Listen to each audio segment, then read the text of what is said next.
Good morning, everybody. There's the green light, and let's get going. Today we are working on lesson 13 of the Foundation series, and we are working on a world-famous song called My Spaghetti Monster. I'm going to go post this over on our website. The website is jollyrogerukulele.com, and it didn't paste. Why? Paste. It's not there. Why is it not pasting? Copy, close, click, right click, paste. There it goes. Who knows why? There's the link. Edit settings. Open a new window. Update and update. All right, so that gets us going. Spaghetti Monster today. This week we've done our major scales. We have studied the key of C for chords, and then we have also and so today we're going to combine those two ideas, picking a little bit and strumming a little bit. Really no strumming, just plucking, and bringing the whole thing into finger style play, which is very exciting. All right, so that opens up in the correct page. So while we're waiting for everybody to load in, we'll start here in a couple minutes. Let's go tweet. So Foundation for Instrumental Ukulele and Baritone, the lesson number via YouTube. There's a really long link on there for some reason. jollyrogerukulele.com. All right. And then I like to put the actual photo on there because it looks prettier on the web version of Twitter. Ta-da, lesson 13. Hit tweet, and off we go. All right, so there's that. Tweeted. Website set up. Let's get Gary out his ukulele. M for My Spaghetti Monster. We have 2 pages of M's, you guys, and we'll do the ukulele one first. All right. How are we doing on people? We have no people in so far. Nancy's here. Sound is good, and so is life. That's exactly what we want to hear, right? We need life to be good. All right, here comes everybody. I have 2. This one says concurrent viewers, and that one says concurrent viewers, and they're never the same number. This number up here is always higher. So I support that number. We want to get to as many peeps as we can, teaching them how to play ukulele in a different way than we usually learn to play it, right? So we usually learn to strum and sing, and some of us are not big on singing. Some of us are.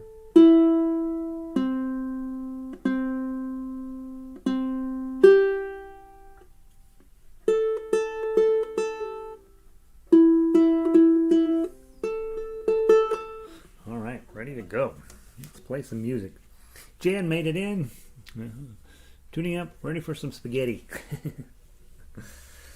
I know the problem with spaghetti is I think it's a dead heat between what's the world's greatest food, either spaghetti or pizza. Probably going to go with pizza on that, but spaghetti is so delicious, and it is so not necessarily what we should be eating. All right, spaghetti. What time is it? 12:06. Let's get going. Everybody else will be wandering in as they see fit. So, Spaghetti Monster. You're like, why does Gary say this is the world's greatest song? It is not the world's greatest song. It is an extremely useful tool to help us understand what chord melody playing is on YouTube. Sometimes it's called chord melody. Sometimes it's called finger style, which I've learned to accept that phrase. And I call it tough uke. Doesn't matter. What we're going to be doing is we're going to learn to play the melody, and then we're going to take some chords and we're going to toss it in there, and we're going to sound very professional, and we're going to sound really, really like we know what we're doing, even when we don't necessarily know what we're doing. And that is the key in all of art, is to look like you know what you're doing until you know what you're doing, and you never feel like you know what you're doing in art. So, let's grab the melody line, ukulele melody line, and let's get started on that. Good morning, Michelle. Rockaway Beach. Rain today up there. We had rain here in Denver yesterday. We didn't know what to do. measure 1, 0, 0, 0, 0. Now you could play this with your thumb, O, O, O, O, or you can play it with these two, thumb and index finger, O, O, O, O. I'm fine with you doing either one. With this piece of music, you're going to end up mostly playing with your thumb, so probably it's easiest, just 0, 0, 0, 0. And then in measure 2, you've got a 3 on that first string, so let's pluck those. Let's don't plug them the way Gary played them. It sound funny. Let's do that first 2 measures together. O, O, O, O, 3, 3. Next measure says O, O, O, O, just like we did before, and then we're going to go to a 2. So you're going to switch out your ring finger for your middle finger and play those 2s. Hey, Linda, welcome in. O, O, O, O, 2, 2. So if we put that whole first line together, let's start from the top. Ready, play. O, O, O, O, 3, 3. O, O, O, O, 2, 2. That's what we're going after. Morning, Rob. 66 in rain. Oh, everybody's got rain. Oh, and that's fascinating. We have a perfect day here in Denver. Yesterday we had rain and we all were freaking out. Measure 5. Let's do that. Go. 0, 0, 0, 0, and 6. Like that, right? All zeros. You probably are starting to figure out that zeros on the ukulele are your friends. So let's play from measure 1 through measure 6. The only thing that's happening here is on measures 2 you're in on the 3rd fret, measure 4 you're in the 2nd fret, and measure 6 you're not whole fretting anything. So measures 1 through 6, ready, play. O, O, O, O, 3, 3. O, O, O, O, 2, 2. O, O, O, O, O, O. Then in measure 7, you're going to go right back up to the idea here. So grab your 2, change your ring finger and do it to a 3. And then we're going to talk about bunny hops. Take this, your ring finger that's on 3 of the first string, bunny hop it over to the 2nd string, same fret, and then pluck that. When you pluck that, your thumb is going to rest on the string below it. We call that a rest stroke. That's going to be a super valuable tool that we learned today. When your thumb comes down and it rests on the string below it. I don't want you pulling away from the string out here because you're going to end up hitting the string below it too often. So just have it go down and rest on the string below it. You have it rest on the string. You're not going to play. So that's what's going on there. Okay? So measures 1 through 8, please. 1, 2, 3, 4.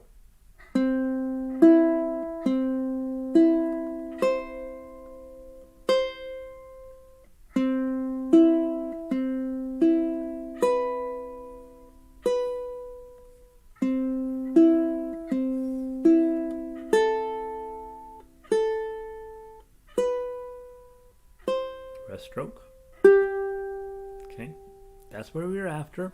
Trying to keep it simple, trying to keep it minimalist, trying to make it all sort of work together. The hard part here is remembering to do the bunny hop on this hand and remembering to do your rest stroke on this hand. Those are the 2 things. Pam made it in. Oh, she loves spaghetti. Everybody loves Spaghetti Monster Day. Absolutely. Oh, beautiful day in Connecticut as well. So Pam and I are winning so far. Nancy didn't report on what the weather is in Florida because she always wins. But we'll call it the Nancy's Weather Report from around America. So far, Pam and I have the best. It sounds like Rob has a rainy day, and Michelle's on rainy. Oh, Jan and Linda are also here in Colorado. Sandy already reported it's getting humid up in Michigan. All right, now let's go on. Let's look at measure 9. So 1 on the 2nd string, a 0 on the 2nd string. Use your middle finger to play a 2 on the 3rd string, then an open note, and then 3 on the second string. So let's do that again. Measure 9. Ready? Play. Let's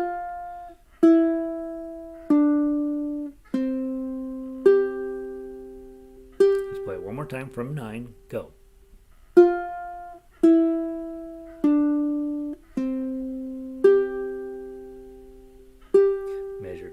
Measure 11 is identical, so do that. And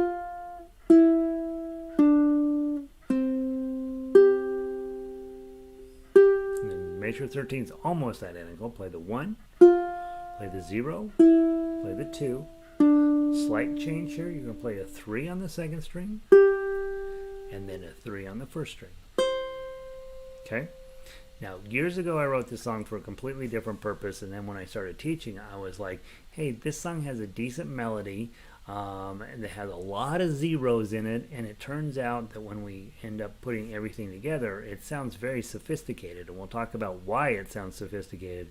But this is a song I'd like you to put some energy into, because when people find out you're taking ukulele lessons, they're going to say, play something for me, and you want to play them this, because 1, they won't know it, so they can't sing along, and 2, it just starts to come together as a piece of music that sounds very official, like you really know what you're doing, even though you don't necessarily know what you're doing, and even and they don't know how many zeros are in here, right? If you look through it, there's a lot of zeros, and you're like, whew, gonna be okay, right? So Nancy says it's the sunny and perfect Florida today. Oh, see, that's the problem with Nancy. It's always perfect where she is. First time to play Spaghetti Monster, but I already love it. All right, Michelle is ready to go. You wait till you see when the whole thing comes together. It's going to be really, really nice. All right, so now we're going to play from top to bottom. Remember, hard part, 9 and 10, obviously, and 11 and 12. Those are identical, so just we focus in on getting the notes right. And then 13 is very similar, but the last 2 notes are different. Okay, so from the top, very slow. Don't worry about it. If you make a mistake, you make a mistake. Don't worry about it. 1, 2, ready, play. Oh, oh, oh, oh, 3, 3. Oh, oh, oh, oh, 2, 2. Oh, oh, oh, oh, oh, oh, 2, 3, 3, 2, 3, go. 1, oh, 2, oh, 3, 3, 1, oh, 2, oh, 3, 3, 1, oh, 2, 3, bunny hop, 3. Okay, that's your melody. Now, plenty to study. I've been fundamentally, this is exactly what I wrote down one day, and I've stuck with it because the melody works. The next piece of the puzzle is we want to start talking about chords. When we come to ukulele, everywhere you go, they throw chords in your face, and you think you have to memorize everything, and you feel like, I'll never know all my chords. You'll never know all your chords. That's one thing. 2, it doesn't really matter what the names of the chords are. You, as a more advanced thinker and player and ukulele aficionado, you're really thinking about shapes on the neck that you're going to be playing to get the full benefit of the chord arrangement. So in other words, we have this song that's in a 4/4 time, right? 1, 2, 3, 4, 1, 2, 3, 4, 1, 2, 3, 4. That's the most important part of music, is that it's poetry set to a meter, right? Then we're going to take the melody and we're going to pick different strings, different frets. It's going to sound really pretty. And then the last piece, we toss in the harmonies. And so that's what we're going to talk about. Let's talk about all of the chords here really quickly. You'll see in measure 2, you get a regular C chord. Okay? That's a major chord. We're not going to strum this piece of music because we don't need to. We have better skills than that. But that's your major chord. At measure 4, we change this out for a 2. Now it becomes a major 7th. Listen how cool that is. This is a jazz chord. Isn't that beautiful? That's major seven. You will grow to love major sevenths. When you're new to music, you're like, I don't even know what he's talking about. And as you get to be a better and better player, like, oh gosh, I love major sevenths. They just always sound cool. At measure 6, you have a 6th chord, a C6. We don't run into a lot of 6th chords in music, except in Hawaiian music you run into it a lot because of the ukulele. It's tuned to C6, and so that's just a wide open chord. Okay. Pretty cool. So far we've used a major chord, a jazz chord, and a Hawaiian chord. Okay. And then measure 7, same thing. You got a major 7 and the major chord. You got them both. And then when you bunny hop and the chord says strum the upper 2, hit the 3 on here, but don't play this bottom string. Okay. Those of you guys who started on electric guitar, those of you who grew up with Eddie Van Halen and Gilmore. I forgot his first name in my brain. And Carlos Santana, you like rock power chords. That's what's going on here. You have a G string, a C string, and another G string. It's a rock power chord. Only 2 notes in this chord.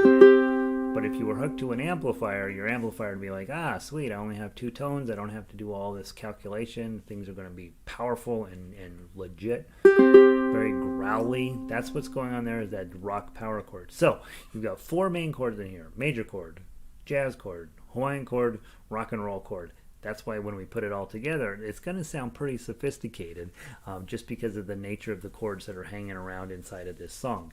Now, when I wrote that, I didn't think like that. I thought, I want to have a lot of zeros. I want to strum down, and I want to have a lot of zeros. Okay? So that's what we have going on. Now, we're about to enter into crazy land, and for the rest of your days on ukulele, you're going to be living here. So pull up a chair, get comfy, know that where you're headed now is the good stuff, and it's also the hard stuff, and it's the stuff that's going to make you sound amazing, and it's going to make you want to play this way, really. Especially if you're not a singer, you're going to want to play in a chord melody fashion. You want to bring some stuff from the left side of the piano and some stuff from the right side of the piano, and you want to just take them and ball them up into this thing and throw them on your ukulele, and you're going to be playing these really, really nice arrangements. It's very challenging. In the beginning, you'd be like, I don't think I know what I'm doing, and that's normal. And if you knew what you were doing right off the bat, then there'd be no reason for me to be here, right? So thankfully, until this magically starts to make sense, you and I are going to hang out together. Okay, so we're going to hit 0, 0, 0, 0 and measure 1. Now our melody was a 3. Remember, we picked a 3, but instead of just picking the 3, you're going to play 0, 0, 0, 3 on the tough ukulele, and all you're going to do is drag your thumb down. Don't go fast. Don't do that, right? Don't make it weird. Just beautiful thumb down. Okay? You'd like to hear every single string. Okay? Not too slow. Not that, but also not this. Right? In between. Okay? I'm actually pushing my thumb pretty hard on the strings to make sure each one sounds out beautifully. Okay? So that's your C major chord. You're just playing 0, 0, 3. Let's talk about the squiggly line next to it. That's a glissando. It's saying, hey, make this where I can hear every note, but don't linger on any note. That's what a glissando does, is just make it. Sometimes you will see it going horizontal for certain instruments where they'll be doing a whole bunch of notes all real quick. Okay? Like in piano, that's a glissando, right? On this one, we were able to do it this way. Sounds beautiful. Okay, so that's what 0003 with a wiggly. Now, in some of the music, you'll see wigglies, and some of it you won't. Then when you don't see it, you get a choice. Does that mean I'm going to pluck everybody or strum everybody? But if it's there, if you see a little glissando, that means for sure use your thumb. Okay, let's go on to measure 3, same as measure 1. Play that. Measure 4, 0002. Okay, now we're getting somewhere. Isn't that beautiful? Measure 5, do your zeros. Then you're going to strum 0, 0, 0, 0, our favorite chord. Again. Bring it back to the 2. Bring it back to the 3. Bunny hop to the second string, and you only hit 3 strings now, so you're going to do that rest stroke again. Okay? Now, let's talk about rest stroke for just a minute and how important it is. When you come down, your thumb is going to rest on the string you're not going to play. You will also, at some point, begin to do rest strokes going up with your other fingers.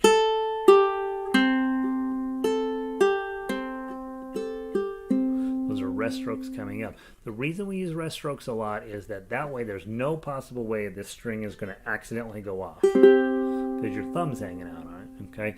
And it also creates a snappiness. It creates that last string you hit is going to be a little bit more loud because your thumb is diving into rest. So rest stroke is a very important concept. In classical guitar, that is day one stuff. Like, that's how important it is. Here's how you tune the guitar. Here's how you hold a guitar. Here's what rest stroke looks like. Okay, that's kind of day one stuff. It's pretty important concept where you get 0, 0, 3, and you're just going to rest on the string below. Okay, there's that. Okay, that'll be this magical moment throughout the song. Okay, let's play measure 9, 1, 0, 2, 0.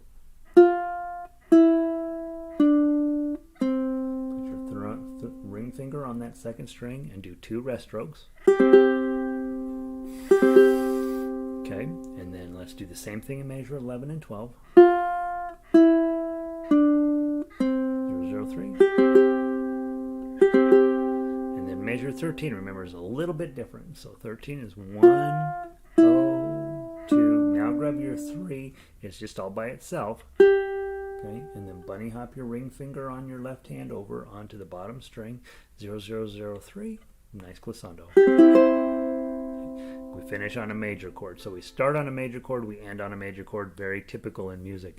I think for me, when I teach this piece of music, I'm not really thinking about that this is sort of an introductory piece of music where you are going to learn this and move on and never think it.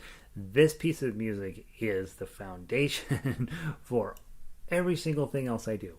So in other words, I teach you how to make some chords, I teach you how to play Frere Jacques, I teach you what a C scale is, and then I bring all that together. Here's Spaghetti Monster, and now for the rest of your days you're going to be trying various things to go with this. Now the next song we get is 3 Blind Mice. It's pretty straightforward, and then right after that, Brahms' Lullaby, Home on the Range, all kinds of like legit music after this, and it's going to get, you know, obviously the difficulty gets cranked up a little bit, but it really is going to make use, it's going to take your ukulele level, playing level, to a level that most ukulele players don't ever, I mean, 95% of them will never be able to play like this. The 5% that can will agree, this is the way to play. This is the way grown-ups want to play.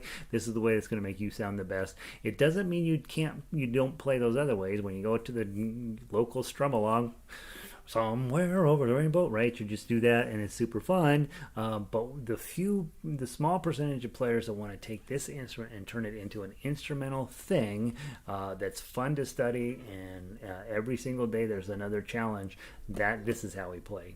Same thing with guitar. Some of you probably bought a guitar in the 70s to learn how to sing Joni Mitchell's Whatever, right? Or Jefferson Airplane's Whatever, right? And you would sing and strum. Then you found out, 1, you're a terrible singer, and 2, chords are really hard. Whereas if we take it and play it a different way, which is how guitar is played these days, called fingerstyle guitar, we break it down, we play it, find out what the melody is, then we add some chords in underneath it, and it's just a lovely, almost technical activity, or something that's going to take you a little while to study. Once you get it up, then you got the next song you work on, and it's the same tools, just a whole new song and a whole new set of problems. And so it's really fun to do some problem solving around song after song after song. Pam says, Spaghetti Monster makes you feel accomplished. When we get it all done, I'll play it for you straight through, and you'll see how sophisticated it sounds, even though basically you're just playing a lot of zeros with a very little bit of motion here in your left hand. Okay, so let's go through it from the top. We'll take our time and we'll see how we do. Okay, and I will sing the notes this time, and then we'll sing the words the second time. By the way, the words are probably the most important thought in the history of the world. So I actually wrote this about the spaghetti monster, and so we'll talk about that in just a minute. Here we go. From the top. 1, 2, 3, 4. Oh, oh, oh, oh, strum, strum. Switch to your 2. Oh, oh, oh, oh, strum, strum. Oh, oh, oh, oh, strum, strum. Hit a 2. Strum, hit a 3. Strum, bunny hop. Strum, rest stroke. 2, 3, go. 1, oh, 2, oh, little baby strum. Right through a rest stroke. Again, 1, oh, 2, oh. Baby strum. 1, oh, 2, 3, big strum. Okay, let's do it one more time from the top. 1, 2, ready, play. My spaghetti monster playing ukulele,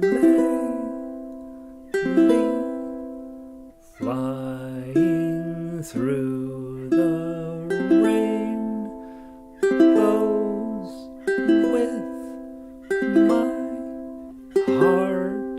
2, 3, 4.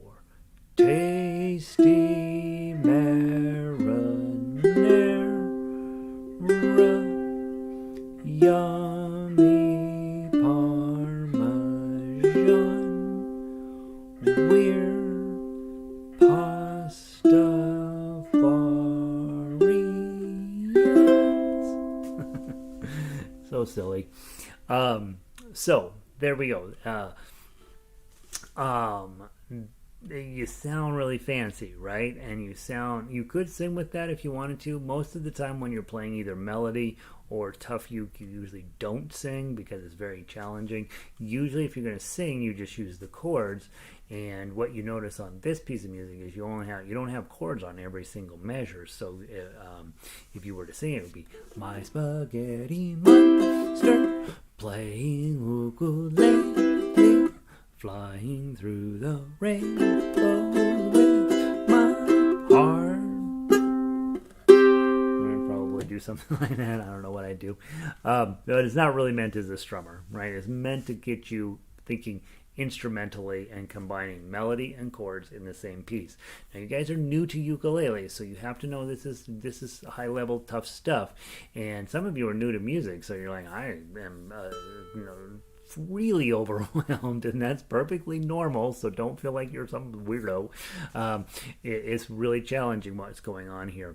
For those of you who are know how to run Google, the spaghetti monster is a real thing, sort of. Years ago, I'll tell you the quick story. The quick version of this is the Kansas State Board of Education was going to discuss including creationism as a science in this science curriculum. And of course, that was met with various groups of people celebrated or bemoaned that proposal.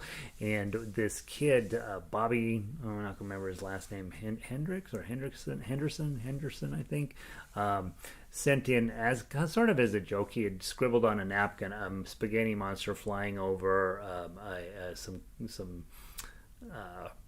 mountains with waterfalls and so on. He sent it on a napkin, if I remember right, to the Kansas State Board of Education and said, if you're going to discuss creationism, I expect you to will also talk about the spaghetti monster, because I believe the flying spaghetti monster created the universe.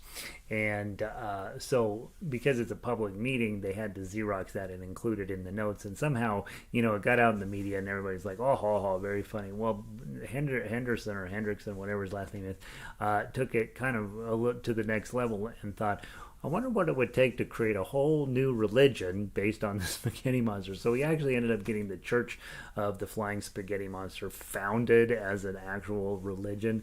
And, whatever you have to go through to get recognized for that.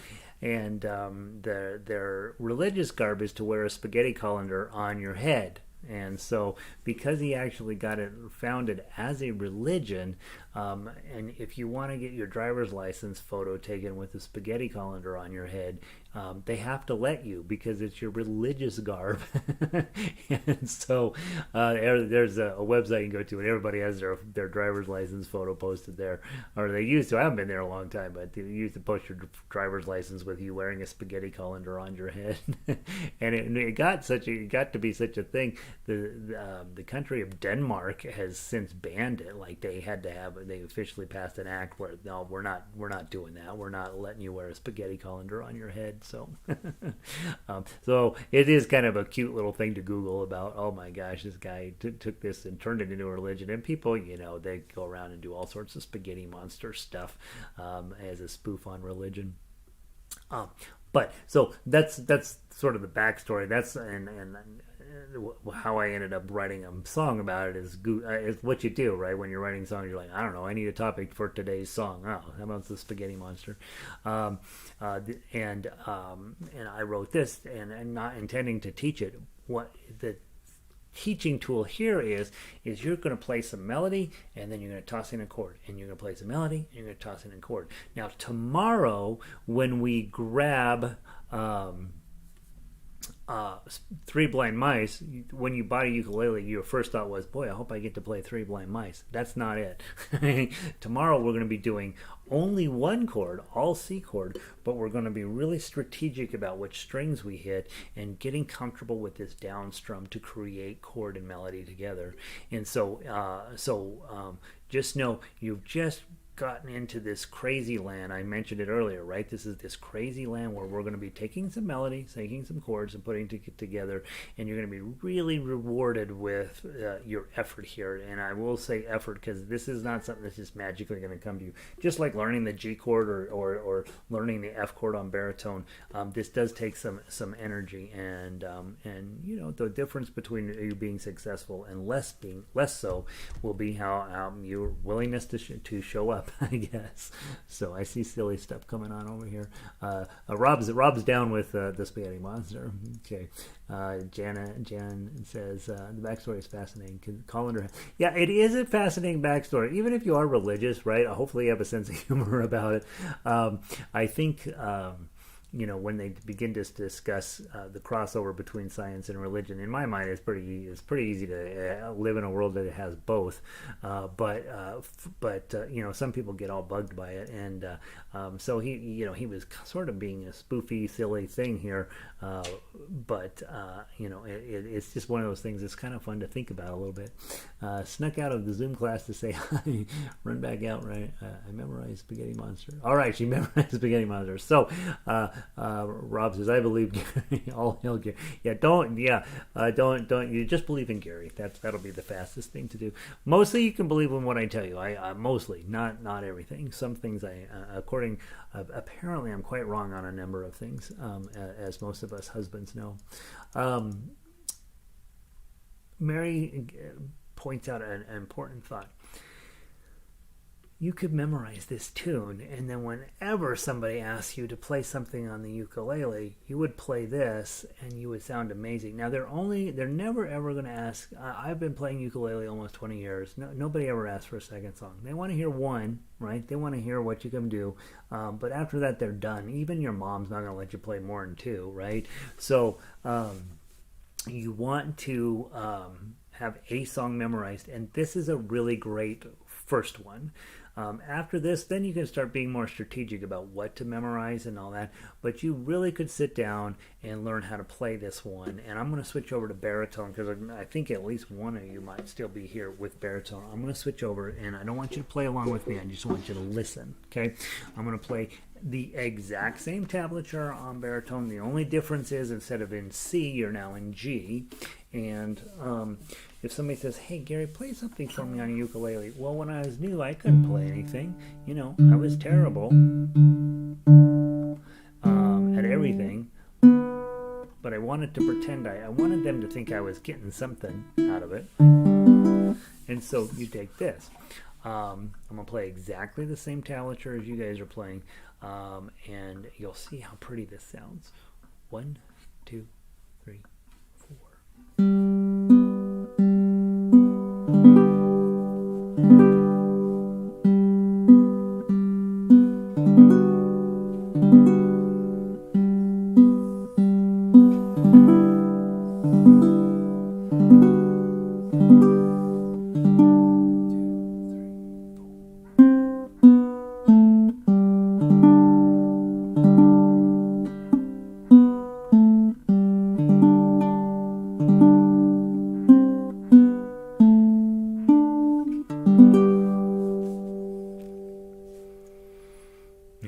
Up and you look at them and they'll be like, "Wow, you are really good at it. Do you have music in your background?" They'll ask you those kinds of questions, or they'll say things like, "Oh, I wish I had talent. I just don't have any musical talent."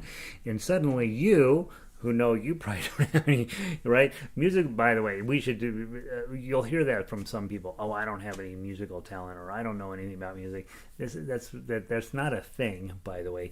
Every now and then on 60 Minutes, they'll show a 7-year-old who can play Chopin on the piano, and you think that there's something that you're born with that gives you musical talent or not. That is not the case at all. You're not born with any talent. You have to work at stuff to create it. LeBron James didn't just get born as the best basketball player, right? He had to put in a few hours in the gym in order to get there. And same thing with music. Music talent is, there are people who are more talented than others, but you're not going to know that until you put in the time. And for some people it comes easier than others. For me, I fight every bit of this. It's all very difficult for me, but some people it kind of comes to, and it doesn't matter. As long as you put in the hours, you'll be able to play. So first time playing Spaghetti Monster on her big and sassy baritone. Wow, right? Sounds really dramatic, right? But we always do things on both instruments, and sometimes people are like, "Oh, that baritone sounds pretty good." It only sounds good when you've been listening to ukulele for and then all of a sudden you hear this other voicing, you're like, "Oh, that sounds nice too," right? So it's perfectly lovely song. Commit it to memory if you can, because then when somebody says, "Hey, play something for me," you don't even need to go get your sheet music. You just knock it out. And that's it. That's the story for today. So I want you to spend as much time as you can. You got 20 minutes before the top of the hour. Spend a little bit of time. Play through it as many times as you can. Start to figure out the patterns, right? When memorizing, we don't memorize the whole page. We memorize little pieces at a time. So you memorize 1 and 2, and you're like, "Okay, I can do that." All right, measure 3 and 4 is the same, except I got to move my finger from my ring finger to my middle finger. Measure 5 and 6. Okay, that's the same. I just don't use any fingers. And so break it into those little pieces so that you memorize measure 1 and 2. Well, if you memorize 1 and 2, you probably have 3, 4, 5, and 6 done, right? So then you got to focus in on, all right, when I get to 7 and 8, that's different. I got to memorize that, okay? Memorize 9 and 10, then you have 11 and 12 done, and then the only thing you have to remember is when you get to 13 and 14, there's a little bit of a difference at the ending there. So it's a very memorizable piece.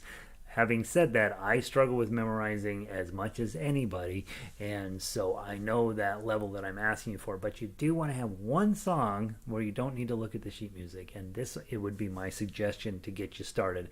Down the road, you're going to have much fancier songs memorized. I have Moon River and Ain't She Sweet and 5'2" and some of these others.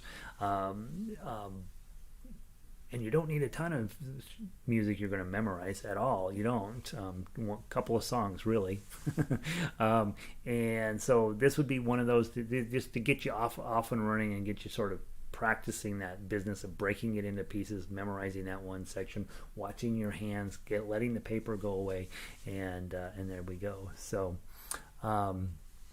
All right, Nancy says, we already talked about that. Jody, I'm asked why there is a chord which says G/C. So, Jody, on that, what you'll see this in standard in a lot of books.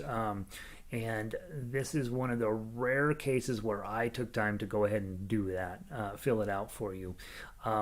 What's going on here is this is really that one dot you're holding down. You're going to play that, and you're not going to play the first string, right? So it says there's a little teeny tiny X there. You can barely see it above measure 8. The little grid. There's a little teeny tiny X saying, "Hey, don't play this first string." By not playing that first string and only holding that one dot down, that chord is really a G chord. It's really a G chord. It's just that I've modified it, and instead of what would typically be a D in the bass on ukulele, there's now a C note there because your third string is open, and that's a C.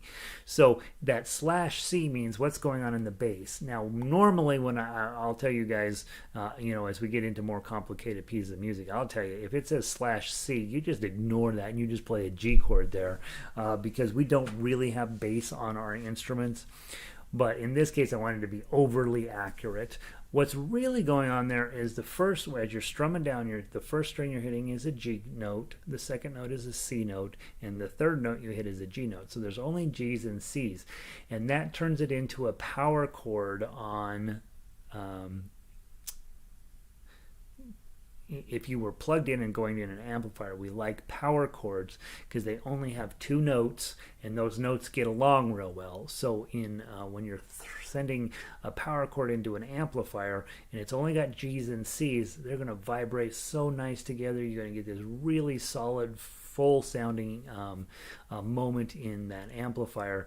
Whereas if we send multiple sounds down there, a major chord, there's a little bit more chance for chaos to start happening in your amplifier. And so that's why in rock and roll they talk a lot about power chords, especially in heavy metal, because you don't want all this extra prettiness. You just want this rough, hardcore, loud. You can really crank it up and not worry about feedback and conflicting frequencies and all that. That's what power chords do. They only have 2 notes. You may hit those 2 notes on multiple strings, but all of the chords only have 2 notes in them, and then all of a sudden you're like, whoa, boy, I am the greatest electric guitar player ever.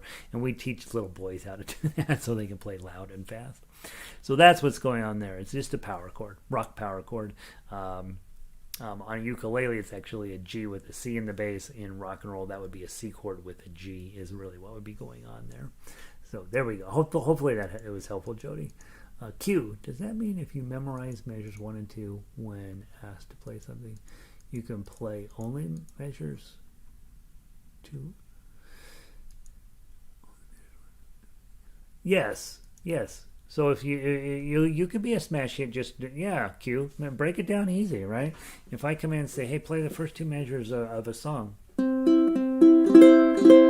and people would leap up and cheer. No, with memorizing in music, the key, you're not going to memorize the whole page. It's just crazy. You just can't do it.